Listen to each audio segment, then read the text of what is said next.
नमस्कार. आपण वारजेच्या वनोद्यान टेकडीवर आहोत. या वारजे मावळातील डुक्करखिंडीच्या भागातल्या या ठिकाणी उच्च आणि तंत्र शिक्षण मंत्री चंद्रकांत पाटील यांच्या वाढदिवसानिमित्त वृक्षारोपण कार्यक्रमाचं आयोजन करण्यात आलेलं आहे. खडकवासला विधानसभेचे अध्यक्ष गणेश वरपे आपल्या बरोबर आहेत. वासुदेव भोसले यांच्या माध्यमातून या कार्यक्रमाचं आयोजन करण्यात आलेलं आहे. गणेश, काय सांगाल? एकूणच कसा वाटला कार्यक्रम? काय या आता वृक्षारोपणाचं सगळीकडे सध्या पेव फुटलेलं आहे म्हणावं लागेल. मोठ्या प्रमाणात वृक्षारोपण होताना दिसतंय. एकूणच कसं वाटलंय? आदरणीय चंद्रकांतदादा पाटील यांच्या वाढदिवसानिमित्त वासुदेव अण्णा भोसले यांनी जो कार्यक्रम घेतलेला अतिशय स्तुत्य कार्यक्रम आहे. आणि आता तुम्ही म्हटल्याप्रमाणे या कार्यक्रमाचं पेव फुटलंय, परंतु अशा कार्यक्रमांचं पेव फुटलंच पाहिजे. बाकी कुठलेही कार्यक्रम नाही, हे खूप चांगले आणि पर्यावरणाच्या दृष्टीने किती महत्वाचं आहे हे आपण सर्वच आता अलीकडच्या काळात जाणायला लागलेलो आहोत. नुकतंच आता 5 तारखेला पर्यावरण दिन साजरा करण्यात आला. त्या निमित्ताने भारतीय जनता पार्टीच्या माध्यमातून हा पूर्ण पर्यावरण सप्ताह म्हणण्यापेक्षा पर्यावरण मास साजरा करावा आणि फक्त झाडांचं वृक्षारोपण न करता भविष्यकाळात त्याचं संगोपन देखील केलं पाहिजे, ते वाढवले पाहिजेत. त्यामुळे आपल्याला निश्चितच ऑक्सिजन असेल. आज आपण पाहतोय सगळीकडे की अजून शहरीकरण इतकं वाढत चाललेलं झपाट्याने, उपनगरे असतील, शहरात असेल, शहरीकरण इतकं वाढलंय, त्याच्यामुळे प्रदूषणाच्या समस्या असतील, आज ऑक्सिजनची कमतरता असेल, हे खूप सगळ्यांना जाणवायला लागलेलं आहे. त्याच्यामुळे अनेक आजारांना देखील हे निमंत्रण शहरीकरण विकासामुळे अनेक वेळा झालेले आपण पाहतोय. त्या दृष्टीने या उपनगरांमध्ये ज्या टेकड्या काही आता संरक्षित झालेल्या आहेत त्याच्यावर वृक्षारोपण करणे आणि त्याचं संगोपन करणे हे खूप महत्वाचं झालेलं आहे. त्याचं सर्वांनीच नागरिकांनी याचं महत्व जाणलेलं आहे. आणि आज अतिशय वासुदेव अण्णांच्या माध्यमातून दादांच्या वाढदिवसानिमित्त स्तुत्य असा उपक्रम केलेला आहे असं मला वाटतं. दादांच्या किंवा विविध माध्यमातून आज जिथे काही वृक्ष लागवड होते खरंच चांगला उपक्रम आहे. आणि असे प्रोग्राम झाले तर आपण म्हणू शकतो की भारत हा म्हणजे वनराईने नटलेला किंवा भविष्यात ज्या काही गोष्टी आहेत समृद्धीच्या मार्गाने त्या आपण वाटचाल आपण आपल्या मार्गाने आपण तिथं पूर्णपणे आपण पोहोचू शकतो. आपल्याला सुरुवातीपासून निसर्गाचं प्रेम आहे. आणखीन जे फॉरेस्ट खात्याकडून जे वन विभाग वाढवण्यासाठी जो प्रयत्न चालू आहे त्याला एक फुल नाही फुलाची पाकळी मदतीचा हात म्हणून आपण एक आपलं कर्तव्य केलेलं आहे. त्याच्यामध्ये असं कुठलं मोठं काम नाहीये, पण उन्हाळ्यामध्ये झाडं जगवणं त्यांच्यासाठी सुद्धा खूप मोठा टास्क होता. काही समाज उपद्रवी लोकांनी मोटर चोरणे, इलेक्ट्रिकल वायर चोरून नेणे असे बरेच प्रकार इथं केले. त्याच्यामधून त्यांना एक सपोर्ट म्हणून आपण एक आपलं कर्तव्य पार पाडले. सध्याच्या याच्यानुसार मी माझ्या कवितेतनं आधी सादर केलेलंच आहे की वृक्षारोपण करणं हे अत्यंत गरजेचं आहे आणि समाजामध्ये याची कुठेतरी एक जाणीव झाली पाहिजे लोकांपर्यंत. त्यामुळे असे कार्यक्रम घेणं अत्यंत निकडीच आहे, अत्यंत आवश्यकता आहे.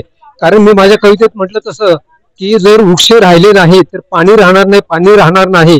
त्यामुळे मानवी जीवनावरती अत्यंत वाईट असा परिणाम होणार आहे. त्यामुळे प्रत्येक सामान्य नागरिकापर्यंत हा उपक्रम आहे तो पोहोचला पाहिजे. या उपक्रमातून एक सुंदर काम जर उभं राहिलं तर सगळीकडे वृक्ष वनराई नटलेली असेल आणि त्यामुळे मानवी आयुष्य निश्चितपणे आनंदी होणार आहे. तर या उपक्रमाला माझ्या खूप खूप शुभेच्छा. असे अनेक कार्यक्रम घेत राहावं. आमचे नेते नामदार चंद्रकांतदादा पाटील यांच्या वाढदिवसानिमित्त पर्यावरण सप्ताह संपूर्ण महाराष्ट्र राज्यामध्ये राबवला गेला. त्याचाच एक भाग म्हणून वारजे माळवाडी प्रभाग क्रमांक 32 येथील संजीवन वन उद्यानमध्ये आम्ही 101 झाडं लावायचा संकल्प केला होता.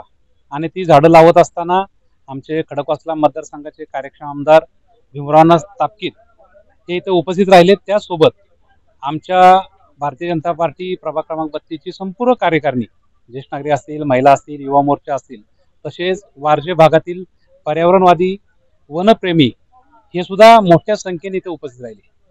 गेली अनेक वर्ष मी झाडे लावा झाडे जगवा ह्या उपक्रमातून गेली प्रत्येक वर्षी मी झाडे लावत असतो आणि ह्या झाडे लावण्याच्या कार्यक्रमाला आमचे प्रत्येक नेते हजर असतात.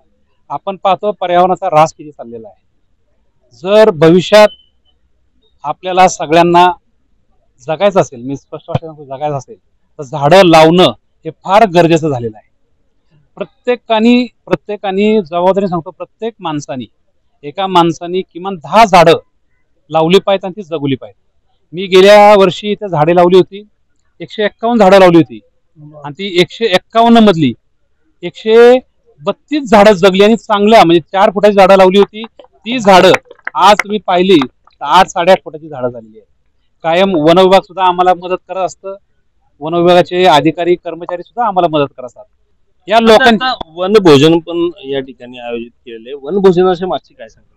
कसं असतं, पावसाळा आहे, दरवर्षी कुठेतरी एक फॅमिली एकत्र यावी, आपल्या सगळ्या पदाधिकाऱ्यांनी एकत्र यावं, आमच्या काही नागरिकांनी एकत्र यावं. या करताना ही कल्पना होती की आपण झाडे लावायची आणि त्यानंतर ह्या नैसर्गिक वातावरणामध्ये सगळ्यांनी हा असा गावरान जेवणाचा आस्वाद आम्ही इथे केलेला आहे. गावरान जेवणाचा व्हेज असं जेवण आम्ही इथे मागवलेलं आहे आणि ह्या जेवणाचा एकच उद्देश आहे की सगळ्यांनी एकत्र येऊन वनभोजन करावं. नागरिकांना काय आव्हान?